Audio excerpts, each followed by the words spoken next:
বাংলাদেশে স্বাস্থ্য ব্যবস্থা দীর্ঘ সময় ধরে রাজনৈতিক এবং আমলাতান্ত্রিক এক ধরনের নির্যাতন এবং কৌশলের মাধ্যমে নিয়ন্ত্রিত হচ্ছে। স্বাস্থ্য ব্যবস্থাকে পূর্ণ সংস্কার ছাড়া ডাক্তারদের এবং এই স্বাস্থ্যসেবায় যারা নিয়োজিত আছেন তাদের সকলের অধিকার নিশ্চিত করা সম্ভব না। রাজনৈতিক বিবেচনায় পোস্টিং, পদোন্নতি, প্রমোশন, এমনকি উচ্চশিক্ষা পর্যন্ত নির্ধারণ করতে আমরা দেখেছি। এবং এই বিষয়ে যখন জুনিয়ররা এবং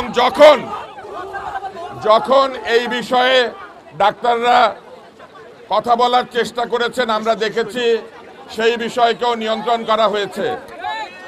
তাই আমার অনুরোধ থাকবে আপনাদের প্রতি, আপনারা সংঘবদ্ধভাবে এই আন্দোলনটি করবেন এবং স্বাস্থ্য ব্যবস্থার পূর্ণ সংস্কার ছাড়া আপনারা ঘরে ফিরে যাবেন না। স্বাস্থ্য ব্যবস্থার সংস্কার সম্পন্ন হলে স্বাস্থ্য ব্যবস্থায় যে পরিবর্তন আসবে সেই পরিবর্তন ডাক্তারদেরকে আগের চাইতে আরো উন্নত জায়গায় পৌঁছে দেবে বলে আমরা বিশ্বাস করি। আমার ধারণা বাংলাদেশের সকল চিকিৎসকই আপনাদের এই যৌক্তিক দাবি দেওয়ার সঙ্গে একমত পোষণ করেন। আশা করছি আপনারা সফল হবেন এবং শান্তিপূর্ণভাবে এই আন্দোলনকে সফল করে তুলবেন। আপনাদের সবাইকে অনেক ধন্যবাদ।